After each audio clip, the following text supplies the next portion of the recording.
I have been contacted by numerous people telling me they were defrauded by a popular influencer. Not surprisingly, it's regarding a wealth coach named Derek Moneyberg. The most recent email I've received indicates this student paid $5,000 to Derek Moneyberg in 2021 and the program was never delivered. His team is refusing to provide the service or give a refund, allegedly. I'm currently in litigation with Moneyberg as he filed a slap lawsuit against me in June 2021 trying to silence me and telling me to file a lawsuit against him and he will not refund me my money. Unfortunately, there are many people who are in a similar situation. How do I know? Because they reach out to me. Moneyberg implements bully tactics to silence anyone who has been defrauded by him. He told me that I cannot get a refund and told me to file a lawsuit and tell my attorney to email them to Moneyberg's legal email. Fake gurus utilize this tactic knowing that their customers aren't going to file a lawsuit because it's only $5,000. It's enough money to help the guru get rich, but not enough money for the student to warrant hiring a lawyer and filing a lawsuit. Yes, he made me sign a DocuSign contract and it has all the stupid clauses like he can do the program whenever he likes and no refund.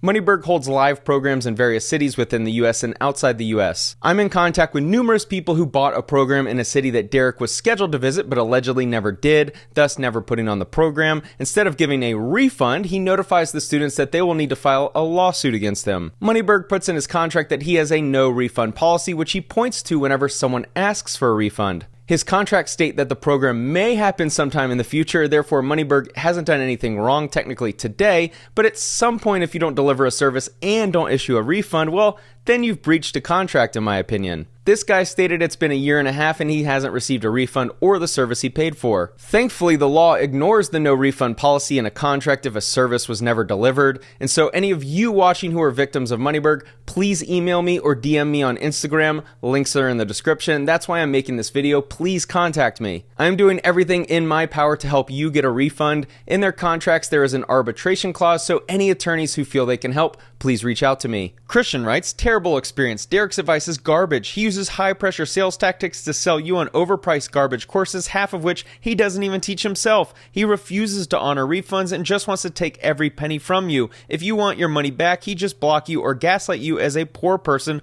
or crybaby or something to that extent. Stay far away. Jamie writes, 100% scammer. Took my money and didn't refund. I spent $3,000 in October 2019 on a boot camp offered by Derek. This was scheduled for June 2020, but of course, since COVID struck, international flights were canceled and therefore no one was able to attend any in-person boot camps. Instead of offering refunds to customers, Derek and his team refused and decided that some virtual boot camp, i.e. 3 days of rambling on a Zoom call, was a sufficient replacement for an in-person $3,000 boot camp. Would never do business with this guy ever again. To be fair to Derek, he is pretty great at marketing and sales since he convinces young men to pay him $3,000 to learn how to pick up women in a bar allegedly. Yes, this guy. This was an email Derek sent to his email list in 2018 stating that he helps his clients build an abundant sex life with high caliber women. But the best part is I focus 100% on coaching boot camps and have no interest in enhancing my public profile to the masses. Helping guys drown in pussy is what I enjoy doing most. Some of the students have indicated that drowning in debt is the more likely result. I recently interviewed my attorney to discuss Moneyberg's anti-slap lawsuit against me. I'll play a funny clip for you now in case you missed it.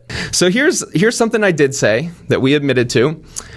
Derek, at the time the video was released, his Instagram was taken down. We do not know why it was taken down. I speculated in the comments that Derek's man boobs were against Instagram's terms of service, leading to an immediate termination. In the email, Instagram made it clear that Derek is at least 50 pounds away from appeal court. He included that in the lawsuit. I've read that 62 times, and it's funny every single time. I know you're not trying to laugh. The funny thing is, that's... For listeners, that is very obviously not defamatory. It's ludicrous to say that it is. And the complaint is not even clear as to whether they're claiming it's defamatory. They just include it as an example of, oh, well, this just means that Spencer is, not a serious person. There's nothing to try to verify his statements. It's like, no. Have you seen in the deposition? You're just shit talking. That's it. He talks about stepping on a scale. Did you see that in the deposition? You were there, weren't you? He shared that he's been stepping on a scale recently. Didn't he share the images too? It was like some body fat test or something that he had recently done. Yeah, this is a $300,000 laugh, by the way. I have to enjoy myself after ruining my life. Oh my God, that was so funny. And it's also 2 years later. And to his credit, it sounds like he's lost a lot of weight, which I hope he has. If he's gotten healthier, good for him. But at the time, if I showed pictures, I think many people would believe he had man boobs as well. Paragraph 110 from the complaint. Aside from losing clients as a result of the defendant's false statements alleged in this complaint, Mr. Buskowski has endured significant mental anguish, including anxiety, tension, lost sleep, and overeating as a result of defendants and Mr. Mulvihill's false and defamatory statements. So I laughed so hard at that. He included that in the complaint. Is this something other people include? Like, you included that you were overeating. So that actually has to do with trying to sufficiently state a claim, probably for intentional infliction of emotional distress, saying that because of these statements, you had these physical, manifestations of distress, which included overeating and gaining weight, for among other things, calling him fat, which is a little ironic. All right, let's get more serious, Alex. More serious. Important part. Attorney's fees. I've spent $282,598.04, and it has been just a few weeks shy of 2 years that we've been in litigation. So I am putting a link in the description below for a GoFundMe. This has been an incredibly challenging time in my life. I'm very privileged to be able to have earned enough to be able to pay that. However, I'm stuck, and there's a chance, we'll get into in a minute, there's a chance that this is not over. I mean, we're still litigating, and so it would be more than helpful if anyone wants to help out, it'd be much appreciated. Why in the world does litigation cost so much? Litigation's expensive. That's really all there is to it. Also, we're a very prominent First Amendment firm. We are not cheap. From our opposition to the plaintiff's MSJ, this was an email we received before releasing the videos, we being me and Mulvihill.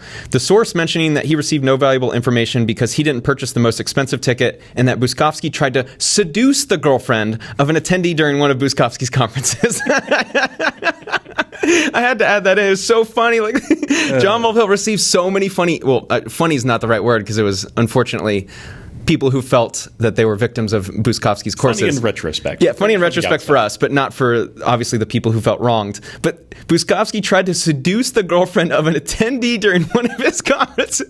There's a lot of stories about this guy. Yeah, oh man, sometimes litigation could be fun, right? So sometimes. The term slap lawsuit has gotten brought up to me a lot. This idea of slap. People see defamation, they immediately go, oh, you can file a slap lawsuit, or is it a slap case? What does SLAPP mean? SLAPP. It's an acronym for Strategic Lawsuit Against Public Participation. And this is just a case, sort of the stereotypical slap case is when you have a very wealthy person who doesn't like what someone said about them, usually online, and then files a lawsuit. Not because they actually suffered any damages or because they actually have any legitimate claim, but just because they want to shut someone up. Does your business name have to be wealthy? It helps. Yeah, I've read this online. Slaps are effective because even a meritless lawsuit can take years and many thousands of dollars to defend. That is an understatement. Many thousands of dollars. If it would have cost me thousands of dollars, I'd have a Lamborghini paid in cash outside. And so with the slap lawsuit, a lot of people think you just file an anti-slap and then it's over. What is an anti-slap? What does anti-slap mean? I'll put the link in the description to the full video. It's not the normal style of video I make, but I just wanted to share the details of an anti-slap case and what it looks like to be a YouTuber who gets hit with an anti-slap lawsuit. Thanks for watching.